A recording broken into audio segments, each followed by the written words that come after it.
Hi guys आज की story start करने से पहले आप सब मेरे चैनल पर नए हैं तो चैनल को सब्सक्राइब कर लें और पास में लगे बेल आइकन को भी प्रेस कर दें ताकि हमारे हर नए वीडियो की नोटिफिकेशन आपको मिलती रहे। स्टोरी अच्छी लगे तो इसे ज़्यादा से ज़्यादा शेयर कीजिएगा और आप सबके पास भी कोई स्टोरी हो तो आप अपनी स्टोरी हमें ईमेल कर सकते हैं। ईमेल मैंने इस वीडियो को डिस्क्रिप्शन में ऐड कर दिया है तो आप वहाँ से चेक करके मुझे ईमेल कर सकते हैं।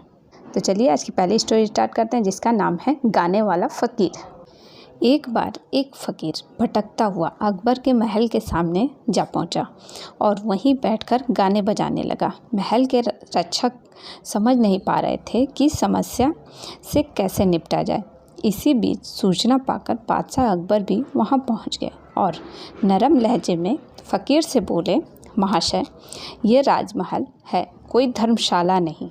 फ़कीर ने घूर कर बादशाह की ओर देखा और शांत लहजे में बोला, आपसे पहले ये महल किसके पास था?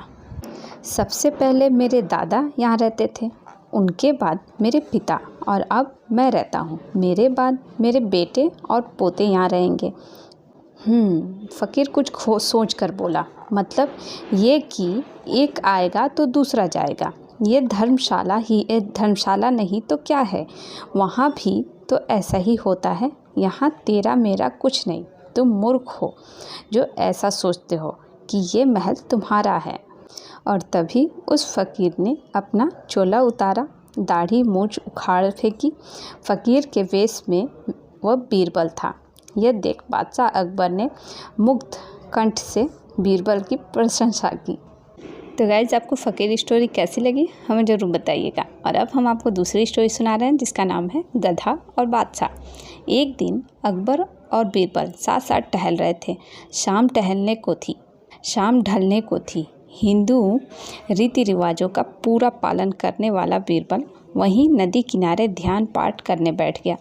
यह देख बादशाह को भी उत्सुकता हुई। वे बीरबल से बोले, मुझे भी बताओ ध्यान कैसे की जाती है। मुझे तुम्हारा ऐसा करना अच्छा लगता है और मैं भी ऐसा ही करना चाहता हूँ।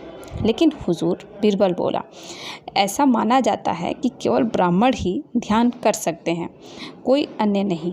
तो हमें भी ब्राह्मण बना लो, बादशाह बोले। बीरबल बोला, नहीं हुजूर, ये नामुमकिन नहीं है। यह मुमकिन नहीं है। क्यों मुमकिन नहीं है? हमारे लिए सब कुछ मुमकिन है, बादशाह हैं हम आखिर।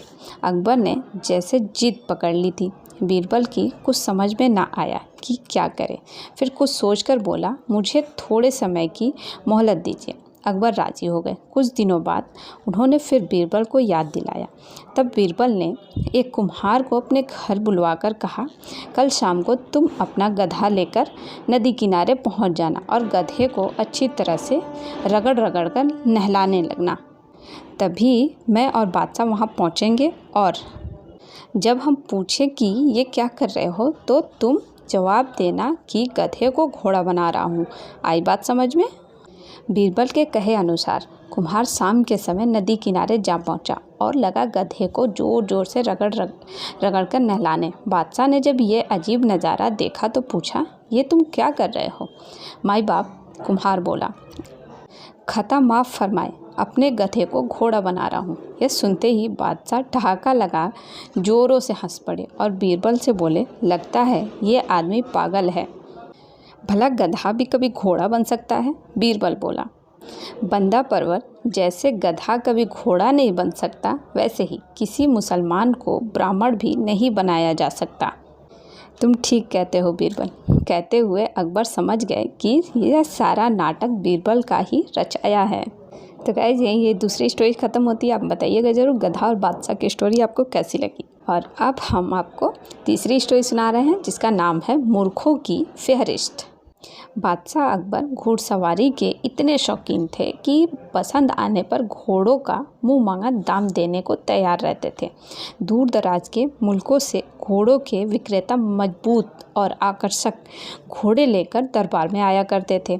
बादशाह उन घोड़ों की अच्छी कीमत दिया करते थे। अकबर ने दरबार में घोड़ों के विक्रेताओं का अच्छा व्यापार होता था। एक दिन घोड़ों का एक नया विक्रेता दरबार में आया। अन्य व्यापारी भी उसे नहीं जानते थे। उसने 2 बेहद आकर्षक घोड़े बादशाह को बेचे और कहा कि वह ठीक ऐसे ही 100 घोड़े और लाकर देगा, बशर्ते उसे आधी कीमत पेशगी दे दी जाए। बादशाह को चूँकि घोड़े बहुत पसंद थे, सो वैसे ही 100 और घोड़े लेने का तुरंत मन बना लिया। बादशाह ने अपने खजांची को बुलाकर व्यापारी को आधी रकम अदा करने को कहा। खजांची उस व्यापारी को लेकर खजाने की ओर चल दिया, लेकिन किसी को भी यह उचित नहीं लगा कि बादशाह ने एक अनजान व्यापारी को इतनी बड़ी रकम बतौर पेशगी दे दी। लेकिन विरोध जताने की हिम्मत किसी के पास न थी। सभी चाहते थे कि बीरबल यह मामला उठाए। बीरबल भी इस सौदे से खुश न था। वो बोला, हुजूर, कल मुझे अपने शहर भर के मूर्खों की सूची बनाने को कहा था। मुझे खेद है कि उस सूची में आपका नाम सबसे ऊपर है। बादशाह अकबर का चेहरा मारे गुस्से के सुर्ख हो गया।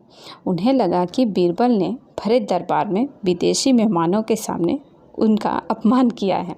गुस्से से भरे बादशाह चिल्लाए, तुम्हारी हिम्मत कैसे हुई हमें मूर्ख बताने की?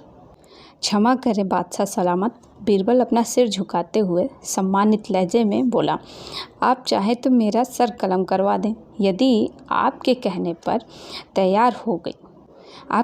पर तैयार की गई मूर्खों की फहरिस्त में आपका नाम सबसे ऊपर रखना आपको गलत लगे।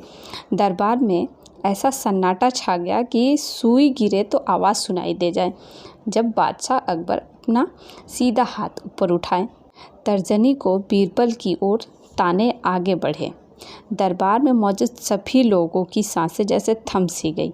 उत्सुकता व उत्तेजना सभी के चेहरे पर नृत्य कर रही थी। उन्हें लगा कि बादशाह सलामत बीरबल का सिर धड़ से अलग कर देंगे। इससे पहले कि किसी की इतनी हिम्मत ना हुई थी कि बादशाह को मूर्ख कहे।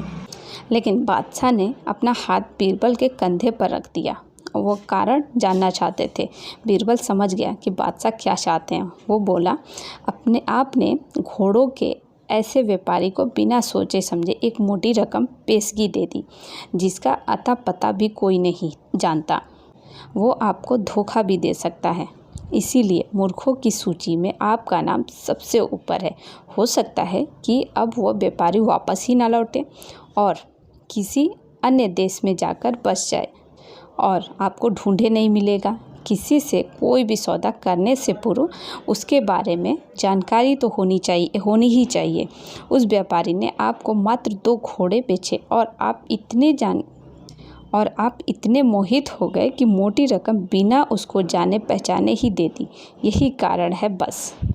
तुरंत खजाने में जाओ और रकम की अदायगी रुकवा दो। अकबर ने तुरंत अपने एक सेवक को दौड़ाया। बीरबल बोला, अब आपका नाम उस सूची में नहीं रहेगा। बादशाह अकबर कुछ क्षण तो बीरबल को घूरते रहे, फिर अपनी दृष्टि दरबारियों पर केंद्रित कर ठहाका लगाकर हंस पड़े। सभी लोगों ने राहत की सांस ली कि बादशाह को अपनी गलती का एहसास हो गया था।